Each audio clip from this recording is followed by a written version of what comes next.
It was Father's Day. The living room smelled of burnt waffles and cheap perfume. My wife handed me a small, glossy box. Her daughter, not mine, watched, smirking behind her phone. I opened it, expecting socks, maybe nothing. Instead, a mug. White ceramic, bold red letters that said, "World's Biggest Disappointment." Laughter filled the room like smoke. Hers, sharp and deliberate. The girl's, nervous, performative. I smiled, said, "Thanks," held the mug steady so they wouldn't see my hand tremble. I washed the dishes afterward. The clinking of plates masked my breathing. Water ran cold against my skin. Their laughter lingered in the hallway, fading into careless conversation. That night, after they fell asleep, I packed my bags. No anger, no tears, just a quiet understanding that something inside me had finally died. I left the mug on the counter, upright and clean. 2 weeks later, she posted on Facebook, "Please, if anyone knows where he is, tell him we just want him home." Home. Funny word. She meant house, not home. There hadn't been one in years. The truth is, it didn't start with that mug. It started with distance. The way she'd stopped saying my name, started calling me "hey" or "could you." The way her daughter looked at me with quiet contempt, like she was guarding a secret no one told me. I wasn't a father to her. I was the man who paid for the Wi-Fi. Sometimes I caught whispers at night, soft, urgent, then silence when I entered the room. Once I found a message on her phone, just a name. "See you tomorrow." She said it was her cousin. I didn't ask which one. Denial isn't blindness, it's self-defense.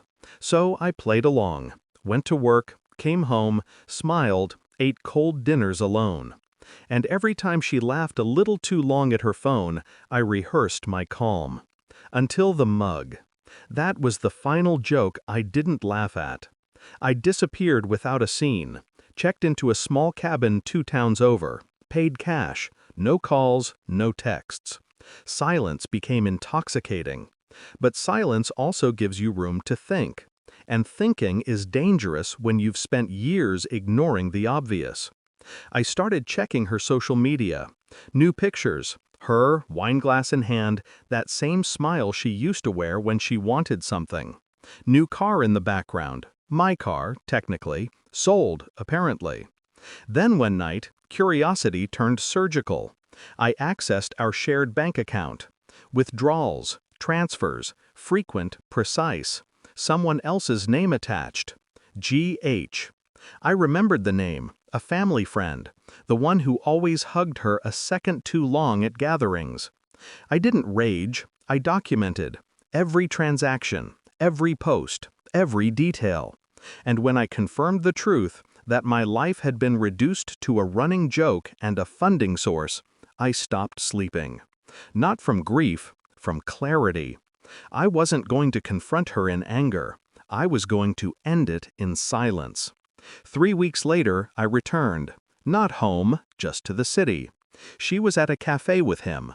I watched from across the street. She touched his hand when she laughed. He didn't pull away. I took a picture, then another, sent it to her phone. She froze mid-laugh when it buzzed.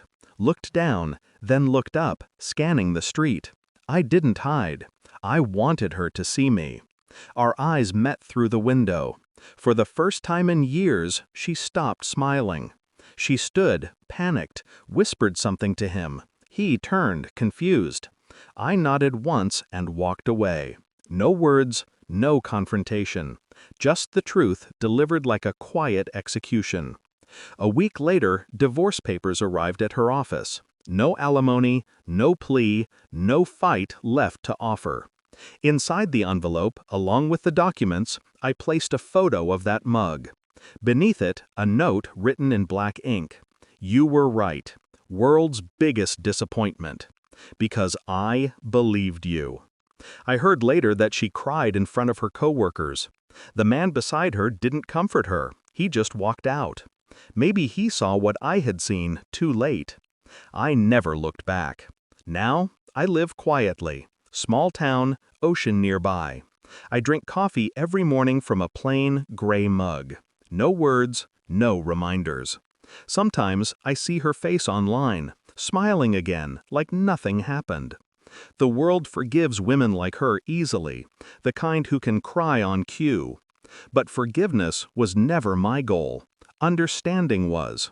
She taught me that love isn't destroyed by betrayal, it's erased by indifference. And in the end, that's what I gave her. Silence. No closure, no return, no home. Just the echo of laughter that finally stopped meaning anything. She gave me a mug that said, "World's biggest disappointment." She was right, just not in the way she meant.